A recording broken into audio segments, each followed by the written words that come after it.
여러분 안녕하십니까. 인문학열전 진행을 맡은 김갑수입니다. 비평가 폴 드만의 말이 있는데요. 비평이 훌륭하다면 그것만으로 문학사가 될 수 있다, 이런 언급이 있습니다. 그렇죠? 어떤 경우에는 작품 제쳐두고 비평문 그 자체에 우리가 매료되는 수가 상당히 많습니다. 또 이 비평 언어가 작품을 굉장히 다르게 느끼도록 이렇게 만들어주죠. 원래 알고 있던 작품들의 의미망을 확장시켜주고 또 다르게 느끼는 그 통로를 열어주고 말이죠. 우리 한국 현대 시사의 숱한 작품들을 오롯한 연구의 맥으로 우리를 인도해 주시는 분이 있습니다. 비평의 맛을 느끼게 해주는 분이라고 그럴까요? 서강대학교 영문과 이태동 명예교수 오늘 자리에 함께 하겠습니다. 자, 그분이 그동안 해온 작업 속에 우리 한국 현대시는 어떻게 자리매김될 수 있는 건지 한번 대화를 갖는 시간을 갖죠. 평론가와 한국시의 만남, 잠시 후에 함께 하겠습니다.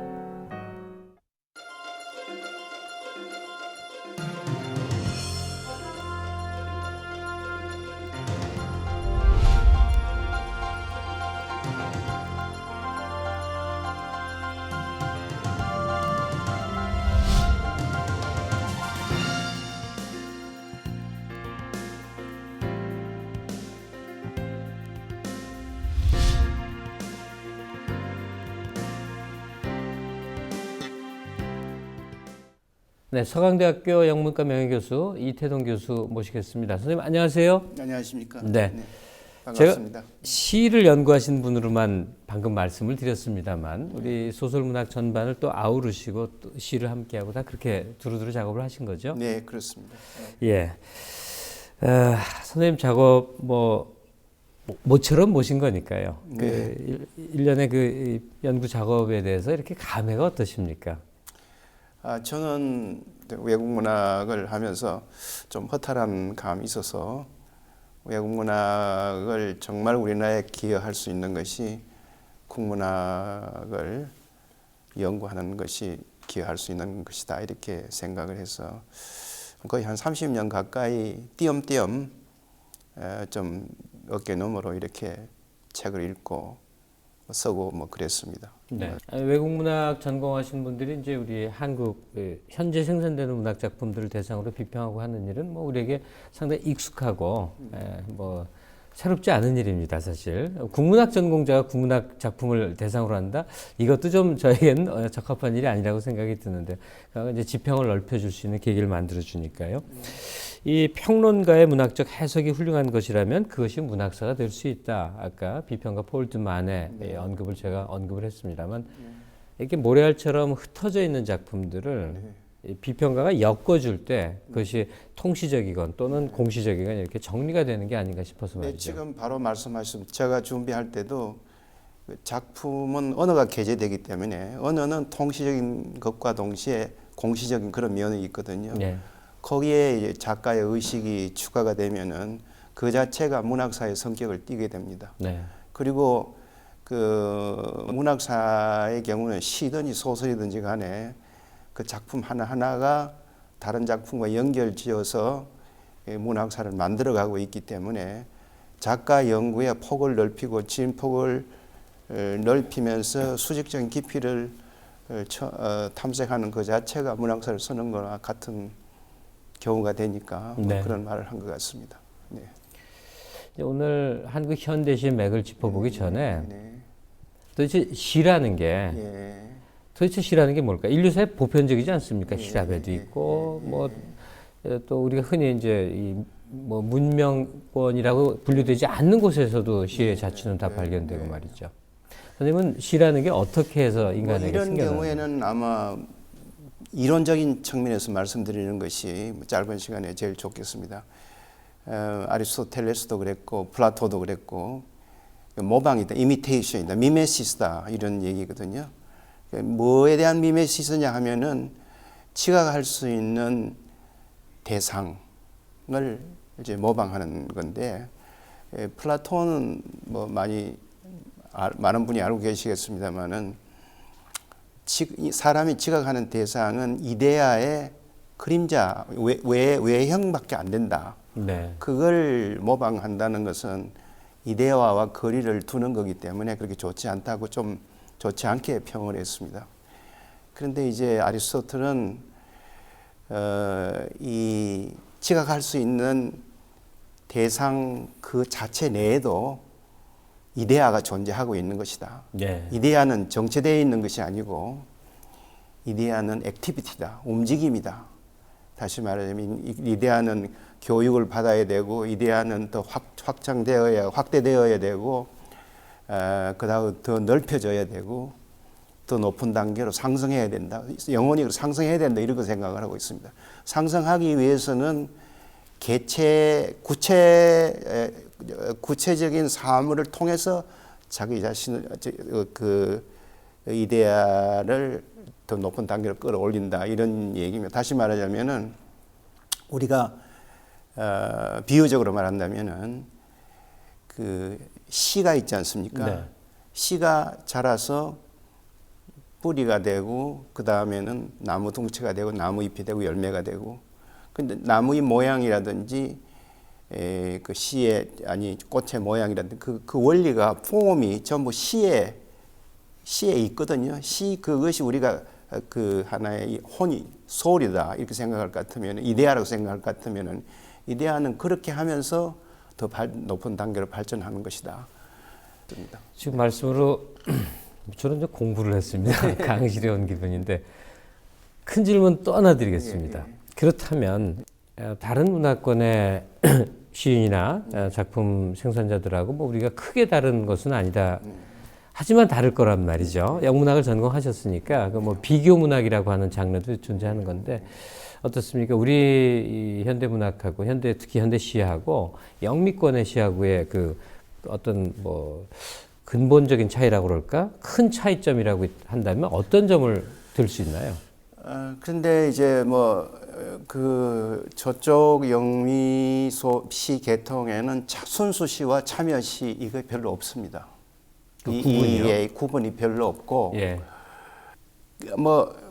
순수 시나 그 참여 시의 그 요소가 서로 이렇게 혼합이 되어 있습니다. 네. 혼합이 되어 있는데 이제 요즘 경우는 이제 조금 이 사회 문제에 조금 더 많이 기울어져 있고 또 뭐 예이츠라든지 그 위의 시 초기에 엘리어트 같은 시는 사회적인 문제가 있지만 존재론적인 그런 문제에 굉장히 깊이 전착을 하고 있는데 우리 시 경우는 아시겠지만은 이 나눠져 가지고 순수시를 고집을 하고 자연을 얘기를 하고 인생의 아름다움만 얘기해야 이게 참 좋은 시다 이런 얘기를 하는가 하면은 또 다른 쪽에서는 그런 얘기는 그건 구름 구름에 구름 같은 덩그러니 얘기다. 예. 그래서 이 사회하고 이런 사회 문제하고 정치 문제에 정말 투쟁적인 그런 얘기를 해야 된다. 이런 이제 강박관념에 쫓기기 때문에 시가 조금 자유롭지 못하지 않느냐. 그래서 이렇게 깊은 미학적인 어떤 지적인 충격이 그래서 저는 하도 그쪽으로 많이 노출이 되어 있기 때문에 좀 덜하지 않느냐 이런 느낌이 있는데 요즘은 우리의 그 지금 사회 환경이 많이 변했기 때문에 별 차이가 없는 것 같습니다. 예. 그렇죠. 저도 그 학교 시절부터 이제 시를 써보려고 그러고 공부도 하고 했을 때 지금 말씀하신 게 가장 민감하게 부딪힙니다. 현실에 존재하는 모순에 시가 온몸을 던져야 될 것이냐. 그렇다면 다른 걸 하지 뭐하러 시를 쓰느냐. 시는 그것을 그 현실의 모순 관계를 뛰어넘는 어떤 영역에 존재하는 것이다. 이 두 가지 생각이 늘 갈등을 빚고 그렇습니다. 근데 지금 선생님도 정리를 하셨지만 이제 그런 그 원초적인 갈등 관계, 모순 관계는 어느 정도 해소가 되고 나니까 구태여 참여적인 시, 또 순수한 시 이것을 구분하지 않아도 자연스럽게 넘나들고 아우르는 게 아닌가.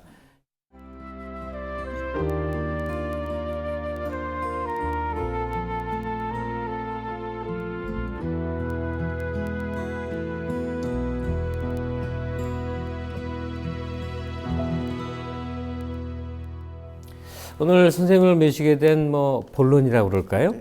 우리 시사적인 그 자장 안에 있는 큰 존재들을 한번 더듬어 보겠습니다. 그냥 뭐 한국 현대시가 어떻게 흘러왔다 하는 것을 다른 형태로 이렇게 짚어볼 수도 있겠습니다만 그냥 우뚝한 존재들을 우리가 한번 상기함으로써 그 맥락이 짚어질 수도 있을 것 같아요. 먼저는 이 서울시부터 이렇게 접근해 들어가면 좋겠는데 선생님이 이제 사조적인 언어, 낭만주의라는 언어를 사용을 하셨거든요. 우리 문학사를 정리할 때 그런 문예 사조 용어를 빌 때 상당히 좀 어려움이 있습니다. 왜냐하면 사조 운동이 우리 안에 구체적으로 존재했던 것이 아니기 때문에 일단 서울시를 낭만적 어떤 경향으로 보시는 그 문제, 그걸 단서로 이렇게 풀어가면 어떨까요? 좋습니다. 네. 왜냐하면 이제 제가 이 현대시의 정체란 걸 이름을 보통 그 일반 평론집하고 다르게 붙인 거는 역사적인 맥락이 있어서 그렇습니다. 꼭히 뭐 그 표면적으로 짧게 이런 사람이 이때 나와 이런 활동을 했다 이거보다도 아까 폴드만이 얘기를 했듯이 그 문학사의 큰 자장을 넓히고 어미망을 넓힌 사람을 수직적으로 얘기를 하면은 그 파장이 그 어미망이 그 밑으로 옆으로 다 확대가 되기 때문에 그 자체가 문학사가 된다 이런 생각으로 그 했기 때문에 지금 그 사회자께서 짚고 가시는 그런 방향이 옳다고 이렇게 생각을 하고 있습니다. 그런데 이제 낭만주의는 뭐 사조가 그 뭐 낭만주의라는 사조를 건드리기 굉장히 참 어렵습니다. 뭐 아무리 해도 낭만주의가 뭔지를 아직도 뭐 서구의 대가들도 이게 뭐다 이렇게 얘기를 못 합니다만 틀림없이 뭐 사랑보다 깊다 그러는데요. 있기는 있습니다. 그건요. 누구나. 그런데 이제 제가 이 얘기를 한 게 아니라 다른 많은 이제 국문학자나 평론가들이 말씀하시기를 그 서울이 1920년대 모더니즘 시대인데 말이죠. 그 시가 낭만주의는 현실이 아닌 현실 그 너머에 있는 세상을 짚으려고 그러고 뭐 고향이니 그리움이라든지 뭐 한이라든지 이런 쪽으로 이제 자꾸 방향을 틀고 그걸 찾으려고 그러고 이런 것이 이제 그 시에 많이 나타나니까 이거 낭만적이다 이렇게 얘기를 했습니다. 네. 우리 낭만주의 계열 시인할 때 워즈워드 뭐 아주 상식으로 떠올리게 되는데 그런 흔히 말하는 정통적인 서구 낭만주의 계열 시인들과 소월의 그 분기점 차이는 어디서 생겨나는 겁니까? 그런데 지금 워즈워스 말씀을 하시고 뭐 블레이크도 마찬가지고 키트 셸리 같은 경우도 보면은 감상적인 게 없어요. 낭만주의 시인데 감상적인 게 없어요. 물론 서정성은 있는데 감상적인 게 없어요. 왜 그런가 하면은 그 낭만주의 이론 중에 뭐 여러 가지가 있겠습니다. 하나는 reconciliation opposite, 그러니까 상반되는 두 개가 융합하는 것입니다. 이게 또 다르게 할 것 같으면 또 다르게 말한다면은 그 하나의 한계와 또 다른 한계를 연결지어 가지고 이걸 통합하려는 그런 의지입니다. 워즈워스 같은 데 보면 산이 이렇게 우리가 산을 이렇게 보면은 산의 그 정점의 라인과 하늘과 연결 지으려는 이런 시적인 노력, 상상력으로 노력이 이루어지거든요. 네. 그러니까 목표가 뚜렷하니까 이데아는 이데아고 이데아를 찾아서 만나요. 저쪽은요. 만나니까 아까 리콘실리에이션 오포지트다 그러니까 상반되는 두 개가 조합을 하는 거죠. 근데 이제 이 서울시 경우는 약간 좀 만나는 게 있습니다만은 그걸 만나질 못해요. 만나질 못하니까 계속 슬픈 거예요. 한의 뿌리를 못 찾는, 한 고향을 잡지를 못한단 말이에요. 이제 그런 차이죠. 그런데 그걸 찾기 때문에 저쪽은 뭐 필드이라는 릴케라는 이런 눈물 나는 게 없어요. 네. 예, 그게 이제 좀 아쉽죠. 서울시에서 그 감상적 측면이 사실 관심의 이제 대상일 수밖에 없죠. 그 왜 고전 음악 좋아하게 되면요, 제일 처음에 모차르트를 듣는데 조금 지나면 모차르트가 시시해진다는 거 아닙니까? 그래서 번잡한 이제 이 방황을 배워야 하다가 나이가 접어들면 다시 또 모차르트로 돌아온다. 그럼요. 근데 소월시가 비슷한 성격이 좀 있는 게 아닐까 싶기도 합니다. 그 다음으로 제가 이제 고등학생들 무슨 짧은 강의를 하다가 이제 좋아하는 시인 적어내라 그러니까 김소월은 물론이고 뭐 한영운, 윤동주 줄줄이 나옵니다. 그래서 왜 그럴까 생각해보니까 전부 교과서에서 배운 이름들이에요. 그래서 이제 그런 건데 정지용 씨는 우리가 이제 배울 수가 없었습니다. 정 동그라미 용 뭐 이런 식으로 이제 알았다가 이제 뭐 그 고향 그 노래 때문에라도 이제 친숙해지고 그랬죠. 선생님은 정지용 시인을 어떻게 일단 받아들이십니까? 대단하죠. 역시 그 김서울이가 하지 못했던 우리가 김서울이한테 좀 그래줬으면 하는 면을 그걸 이제 정지용 씨가 해낸 일인데요. 근데 우선 언어 그 자체가요. 굉장히 촉수라 그러거든요. 아주 날카로운 촉수, 차가운 촉수다. 이렇게 산이 문을 열면 산이 머리에 이마에 차다 이런 표현이 뭐 한 대표적인 예인데 그 독특한 지적이고 그 차가운 그 촉수 그 때문에 감상적인 게 전혀 없어요. 완전히 배제해 버렸어요. 그 배제하면서 자연과 더불어서 조화를 이루면서 거기서 그 마음을 말이죠. 우리의 정서를 상당히 높은 단계로 이제 끌어올리는 그러는데 뭐 그게 또 하나는 그 뒤에 보면은 백록담 뭐 이런 시에서 시집 제목이기도 했었어요. 예, 시집 제목이기도 백록담 뭐 그런 또 그 시에서 보면은 높은 산에 있는 그 야생초에 대해서 많이 얘기를 하고 계시거든요. 그런데 지금 야생초가 그 높은 데서 피었을 때 얼마나 고고한가 말이죠. 그 얘기를 하고 그 다음에 거기서 시들어져가 이제 뭐 시간이 지나가면 시들어 죽겠죠. 죽는데 그 죽음이 굉장히 그 비극적인 미를 지는 비극적인 미란 것은 우리가 어떤 대상이 있을 때 복종하는 게 아니고 저항해서 장렬한 죽음을 하게 하는 거예요. 숭고한 의미에서 숭고한 그런 어떤 분위기 속에서 이제 숭고한 죽음을 하게 되는 이제 그런 면을 이제 시로서 얘기를 한 걸로 되어 있습니다. 그렇기 때문에 시를 우리가 읽을 때 굉장히 고고하고 굉장히 높은 지적인 수준으로 우리가 느낄 수가 있다, 갈 수가 있다, 뭐 그렇게 느꼈습니다. 지용시에서는 자연물이 등장하고 뭐 어떤 그런 모든 상황 속에서도 그 인간의 지성이라고 그럴까 이지적인 시선들 그렇죠. 뭐 이런 것이 그 감각적인 언어를 통제를 해주니까 넘치지도 모자라지도 않은 충만함을 어떤 준다는 생각이 드는데 지용시 좋아하시는 분들이 많거든요. 근데 저도 약간 충격적인 그 시의 그 어떤 막 몸을 이렇게 몸을 움직이는 정도의 그 감동을 했던 게 유리창이라는 시였었습니다. 유리창에 이제 차고 이렇게 해서 그냥 글자를 세상을 떠난 아이인 거죠.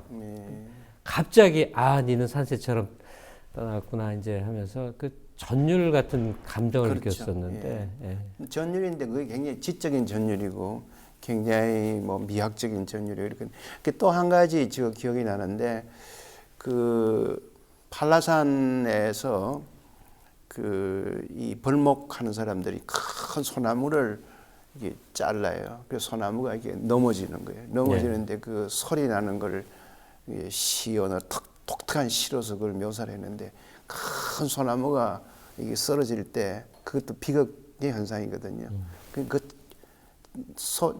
쓰러질 때 그 나는 그 소리가 얼마나 장엄하고 비극적인가.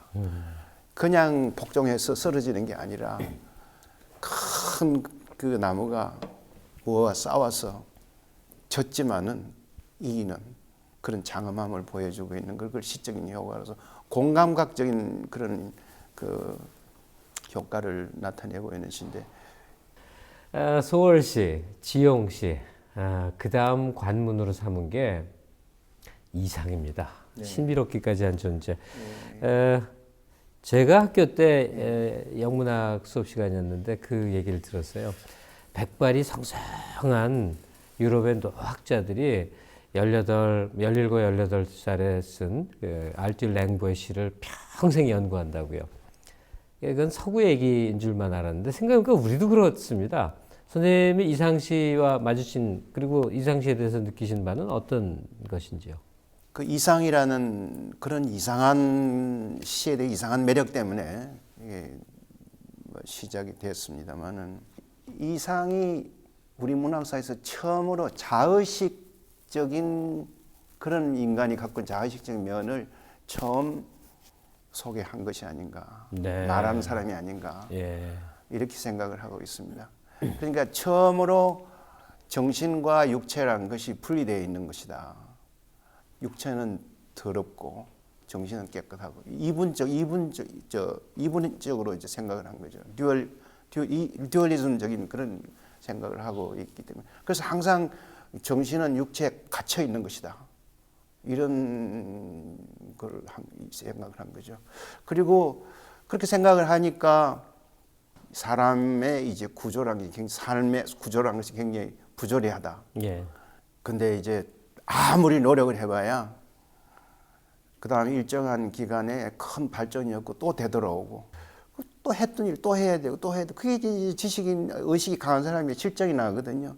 그거에 대해서 굉장히 저항적인 그런 면을 보이는 것. 말하자면 자연주의적인 그런 현상에 대해서 반항하죠, 반항하. 네.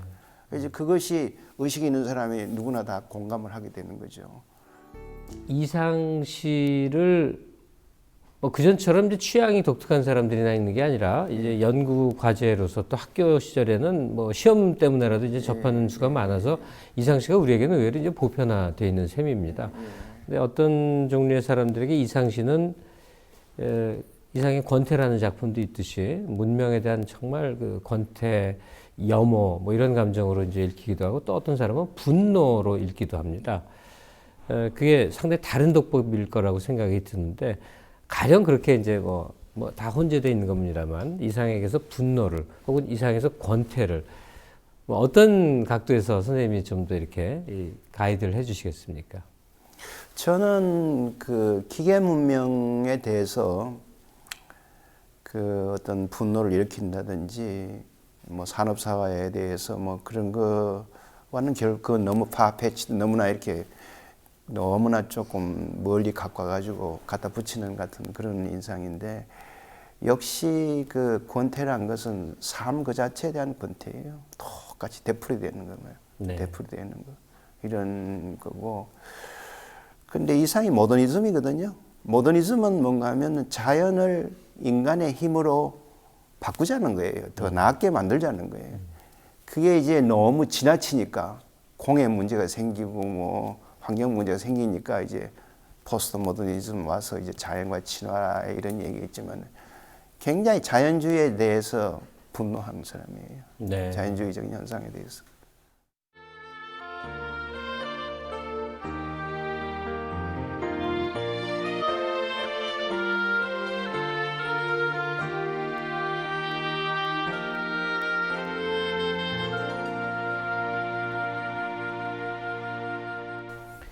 예, 이제 시점을 우리 당대와 좀 더 가까이 이렇게 끌어오겠습니다. 뭐 워낙 많은 시인이 있으니까 어떤 시인이 어떤 시인을 두고 그는 시의 정부다라고까지 표현한 서정주 시인 그분을 얘기하지 않을 수가 없을 것 같은데요. 서정주 시인 언급을 하자면 심경이 복잡해지는 분들도 많습니다. 왜냐하면 우리 그 이념 지형들이 복잡하고 그분의 행적이 있었기 때문에 그런데 그걸 비껴가지 말고요. 그것까지 다 포함을 해서 서정주 시인을 일단 어떻게 받아들이시는지요?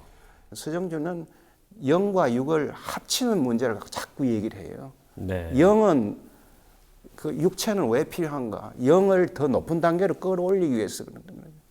그래서 그 동천이라는 시 보면은요, 화사는 굉장히 육적인 거예요. 예. 보드레르적인 육적인 데서 그것이 자꾸 점이어가고 이 자꾸 이제 세월과 더불어서 이제 뭐 수련해가지고 끝까지 올라가는 거거든요.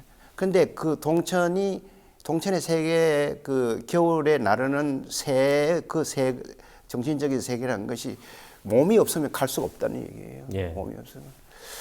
그래서 그리고 또 그분의 언어 좋죠. 이 시인이 모국어의 창조자다라는 그렇죠. 거 정의에 참 들어맞는 시인이 미당 선생이 아닌가 싶어요. 우리 갖고 있는 언어의 그 함축의 세계를 굉장히 다차원적으로 이렇게 다층적이죠. 만들어 놓은 그러신 존재인데, 하여간 선생님을 통해서 미당 씨를 바라봐야 될 하나의 시선을 얻은 것 같습니다. 고맙습니다. 이 사실은 뭐 서정주 시인과 동시대 활동을 했었습니다만 이제 또 다른 자리에 놓인 존재, 그리고 너무나 커다란 존재로 김수영 시인을 들지 않을 수가 없을 것 같습니다. 대부분의 사람들은요, 시를 좋아해도 한국인이기 때문에 한국 시를 본 게 체험의 거의 대부분입니다. 근데 선생님 경우는 뭐 외국어로 이루어진 시들을 많이 접하지 않았었겠습니까? 김수영 씨는 얼마나 새로운 존재고 한국 시 안에서 말이죠, 어떤 역할을 한 사람입니까? 근데 김수영 씨도 역시 이제 뭐 이상의 경우처럼 전통적인 우리 시에 혁명을 일으킨 시인이죠. 네.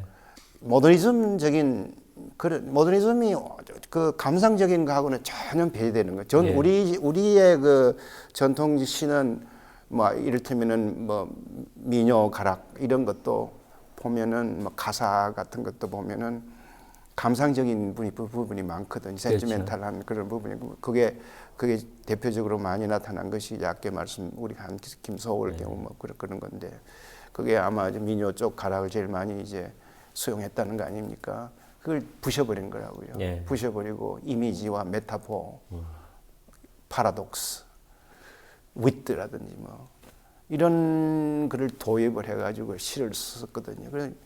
그 일반 전통적인 시에 익숙한 사람은 잘 모르지만은 지적인 사람들은 야 이거 새롭구나 이래가지고 이제 굉장히 많이 이제 주목을 받았죠. 네. 주목을 받고 또 한 가지는 이제 그분이 아시겠지만은 의용군에 끌려가가지고 거제도 그런 참 비참한 생활도 하고 좀 정직하게 살았고 뭐 양계장하고 번역료로 깨끗하게 살았던 이제 거기에 대한 또 어떤 대중적인 관심, 젊은이들에 대한 이제 호기심이라든지 또 존경심 이런 것이 해가지고 막 상승작용을 하게 된 거죠. 된 거죠.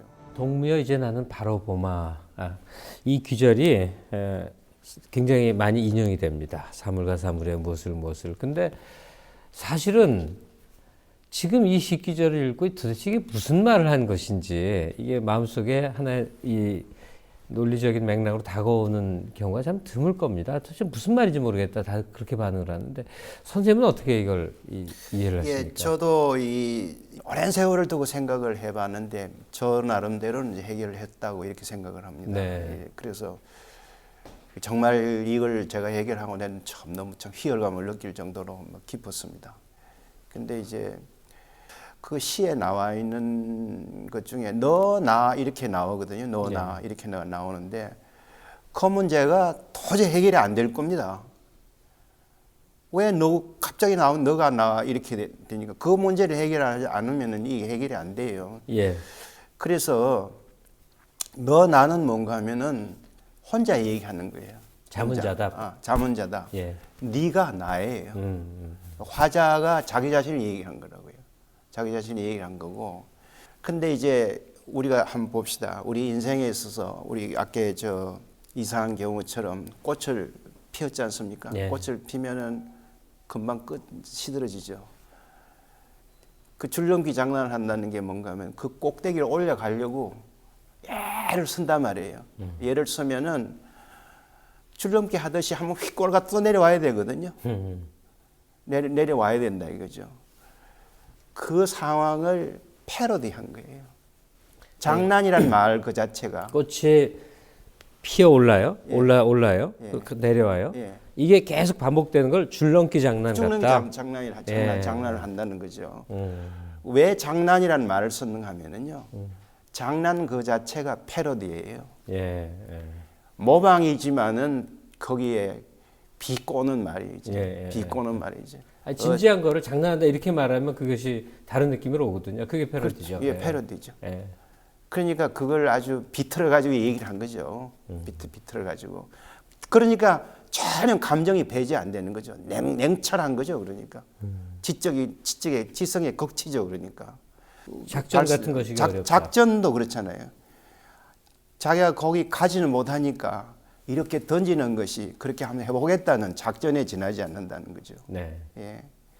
그 다음에 이제 국수 얘기가 나오죠. 예. 국수의 그 줄이 이 줄넘기 할 때 줄하고 마카로니 그거에 비유한 거예요. 그거에 비유하는데 먹기가 쉽다. 먹기가 쉽다. 이것도 굉장히 역설적으로 비틀어 놓은 거라고요. 비틀어 놓은 거예요. 그러니까 공자같이 굉장히 어렵게 생활하는 사람이 국수가 먹기 쉽다. 그 얘기는 뭔가 하면 그 정말 하기 쉽네. 그 얘기는 그게 참 어렵네. 어렵네. 그게 비틀어 놓은 거라고요. 그런 얘기인데 그거를 뒷받침해 주는 얘기가 뭔가 하면요. 밑에 있죠. 밑에는 위에처럼 그 말을 비틀어 놓지 않고 정자로 썼잖아요. 예. 이 진실을 내가 정면으로 얘기합니다. 정면으로 얘기해요. 예. 그것이 뒷받침해 주는 거죠. 이 진실을 밝혀놓고 죽겠다 이거죠.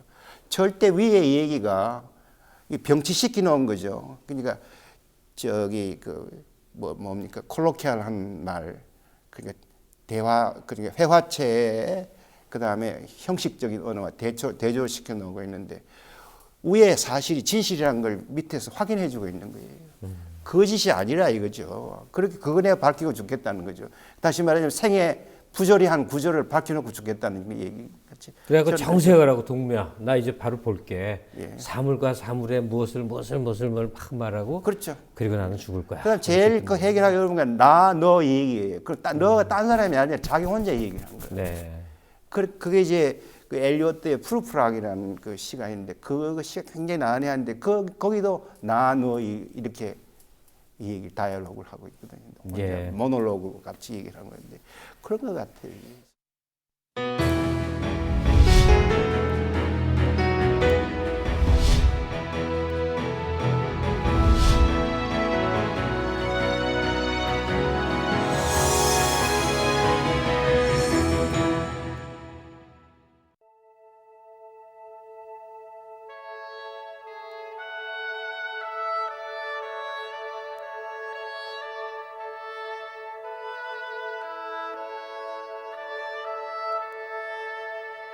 저보다 연배가 많으니까 김수영 시인이라고 해야겠죠. 김수영 시인의 죽음은 그 자체로도 비극이지만 삶에도 비극성이 담겨 있어요.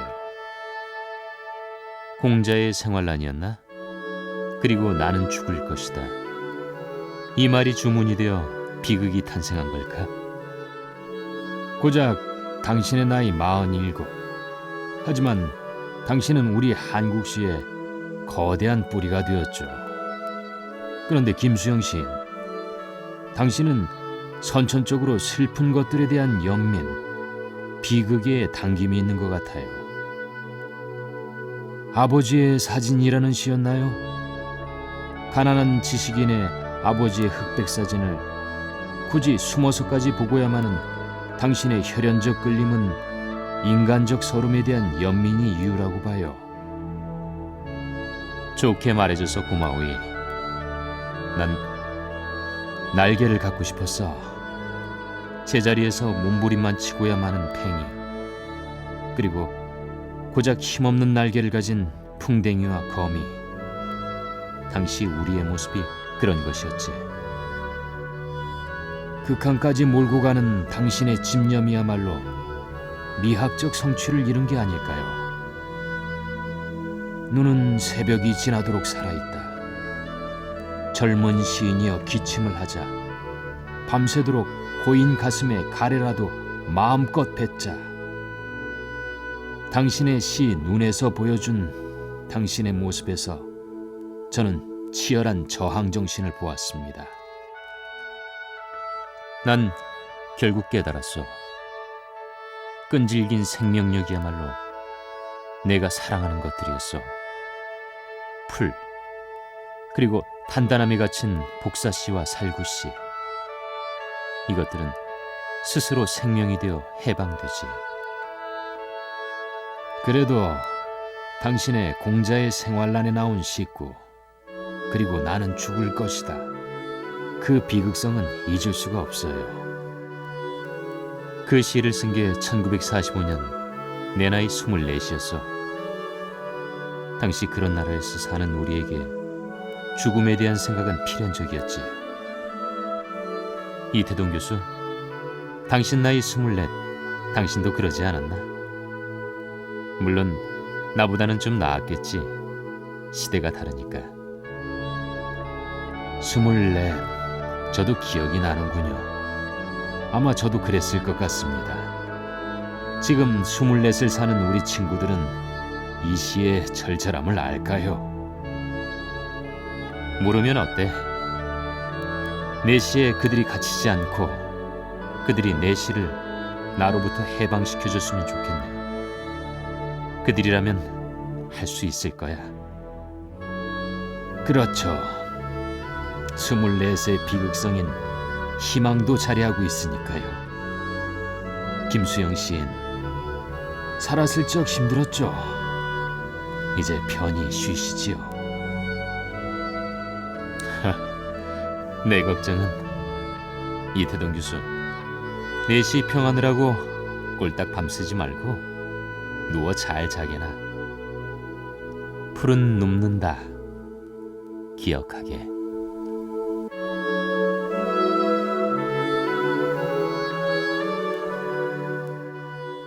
우리 지성사의 계보, 그것이 시사와 맞닿을 때 김수영의 자리가 있다는 생각이 듭니다. 뭐 시 좋아하시는 분들, 뭐 전문적인 연구자가 아니라도 시를 이제 한 발 더 들어가서 접하는 분들이 많은데, 그런 독자를 위해서 이제 김수영 씨를 좀 어떻게 읽어야 된다라든지 정리를 해주신다면 어떨까요? 어느 작가를 제대로 알기 위해서는 우선 작품을 똑똑히 이해를 해야 그 다음 얘기할 수 있는 거 아니겠어요? 그럼요. 작품도 모르고 자꾸 뭐 넘겨잡고 이렇게 할 수는 없는 거니까. 뭐 큰 맥락으로 한국시 100년의 그림을 이렇게 그려본 셈입니다. 근데 이태동 선생님이 이제 다르게 또 주목하는 시선이 있습니다. 바로 요절 시인들. 그러니까 시는 자기 삶 자신이 이제 이 뭐 일종의 이 기념비라고 할 수가 있는 거였어요. 그러니까 삶하고 작품을 띄워놓는다는 게 거의 불가능하지 않을까 싶은데, 요절 시인에 대해서 각별한 그 느낌을 가지시는 그 문학적 제가 얘기를 끝에 뭐 요절 시인의 그 한날 붙인 건 뭔가 하면은, 저도 나이가 적지 않고요. 뭐 앞으로 또 뭘 이런 작업을 할지 말지 모르겠습니다만은, 제가 이 책을 낼 때는 아마 이게 더 이상 하기 어려울 거다 생각을 해서, 다른 사람은 다 다음 사람들 누가 할 수 있겠는데 이 젊어서 죽은 사람들은 아무도 눈을 안 줄 것이다, 시선을 안 줄 것이다, 그런 측면에서 몇 사람을 찾다가 보니까 거기는 기영도 시인도 들어가고 뭐 이랬습니다. 기영도 시인은 뭐 80년대 뭐 그렇게 뭐 모르죠, 어떻게 죽은지 모르지만 극장에서 사실 제가 좀 가깝게 지내던 친구인데 예. 이상한 나중에 만들어진 날조된 소문도 떠들고 그러더군요. 그냥 이 뇌 애뉴리즘이라고 그래서 뇌 혈관이 얇은 증세를 가진 사람이 있는데, 그냥 우연의 연속으로 집이 소알이 굉장히 먼 곳에 있으니까 극장에서 그냥 이러고 하룻밤 새다가 이게 터져버린 거죠. 근데 그 죽음하고 네. 자기 시의 내용, 아까 그 검은 검은 잎속의 검은 잎, 잎속의 검은 잎, 그 이미지하고 죽는 장소하고 밤하고 뭐 이거하고 맞아 떨어져 가지고, 그의 작품은 전편이 죽음이죠. 예. 너무나 뭐 끔찍할 정도로 죽음이 근데 많죠. 제가 이제 조금 거기 언급을 했습니다만, 참 좋게 본 거는 그 허무주의적이고 뭐 이 죽음에 대한 얘기가 센티멘탈하게 흐를 수가 있거든요. 전혀 그게 없잖아요. 네. 그걸 어떻게 형상화했는지요. 그게 이제 돋보였고, 그래서 제가 그게 목탄화 같다 뭐 이렇게 표현도 했습니다. 근데 이제 제가 억지로 말을 붙인 것이 허무주의적 저항인데, 거기에 전혀 감상적인 면이 뭐 자기 연민에 빠진다든지 그런 눈물 짜는 그런 면이 전혀 없는 상당히 고급한 수준으로 올라갔다 뭐 그렇게 봤습니다. 이런 죽음은 그 죽음으로 어쨌든 새로운 문학적 이 자장을 형성하고 있다는 생각이 듭니다. 예, 선생님 오늘 우리 시사의 이제 중요한 존재들 이렇게 하나하나 짚어주시는데요. 뭐 새삼스럽습니다만 얘기 속에 빨리 얘기를 마치고 어디 가서 작품을 읽고 싶은 거 있죠. 작품을 읽을 때 그 쾌감이라고 그럴까? 언어적 쾌감 있지 않습니까?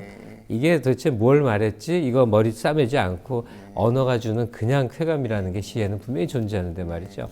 어느 때부턴가 이렇게 좀 아쉬움이 있어요. 그전처럼 시를 즐기는 사람들이 많이 줄어들지 않았나 이런 생각도 들고, 또 하나는 시라는 게 굉장히 진지하게 자기의 지성과 자기의 모든 걸 총동원해서 읽는 대상인데, 그러는 게 이제 별로 재미가 없는 거죠. 그래서 아주 낙서시라고 우리가 표현하는 쉬운 시들을 더 선호하는 모습들을 많이 보고, 그래서 뭐 선생님은 학생들과 늘 있으니까 그것도 하나의 이제 맥락으로 받아들이실 수도 있고, 또는 좀 문제라고 경고하실 수도 있는데요. 지금의 시가 받아들여지는 풍토에 대해서는 어떻게 생각하십니까? 그래도 시 많이 읽지 않습니까? 우리 외국에 비해서는 시들이 굉장히 많이 읽혀집니다. 그리고 그것도 현대는 그 소설 읽기는 좀 참 바쁘거든요. 바빠서 정말 시가 조금 압축되고 난해하지만은 읽으면은 소설 읽는 시간 뭐 10분에 10분의 1만 해도 그 문학의 정수라든지 그 삶에 대한 지침이라든지 어떻게 살아야 될 것인가, 어떻게 사는 게 더 도덕적인가, 뭐 이런 삶이 또 무엇인가, 이런 걸 건질 수 있는, 잡을 수 있는 그런 기회가 되지 않겠나 해서 많이 읽기를 바랍니다.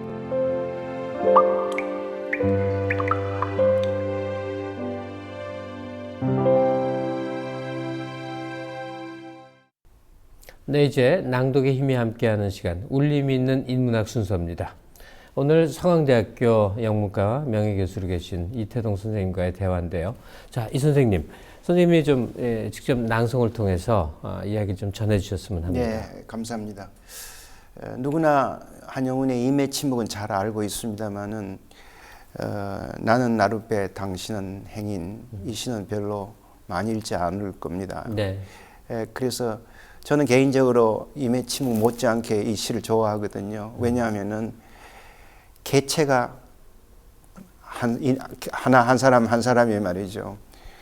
신의 그 명령을 기다리고 신이 오기를 기다리고 또 신의 뜻을 실현해 하면서 어떻게 살아가는가, 그 문제를 이 나룻배와 행인 여기서 얘기하고 있는 것 같습니다.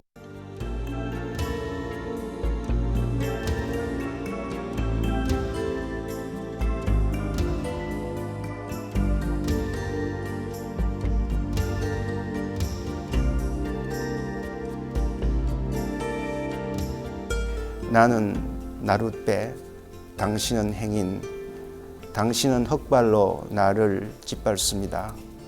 나는 당신을 안고 물을 건너갑니다. 나는 당신을 안으면 깊으나 옅으나 급한 여울을 건너갑니다. 만일 당신이 아니오시면 나는 바람을 쐬고 눈비를 맞으며 밤에서 낮까지 당신을 기다리고 있습니다. 당신은 물만 건너면 나를 돌아보지 않고 가십니다. 그러나 당신이 언제 오실 줄은 알아요. 나는 당신을 기다리면서 날마다 날아갑니다. 나는 나룻배, 당신은 행인. 당신이 아마 신인지도 모르죠. 네.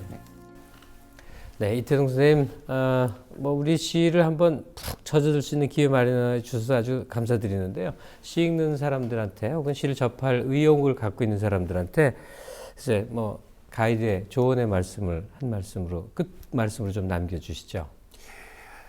시는 한번 읽어서 모릅니다. 그렇기 때문에 시입니다.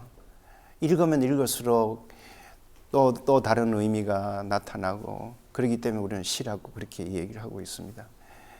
그래서 잡다한 이 세상, 소음이 많은 세상에 시를 읽으면서 마음을 달래고 평화롭게 그렇게 생각하는 시간을 가져주었으면 감사하겠습니다. 네, 오늘 말씀 감사드리겠습니다. 네.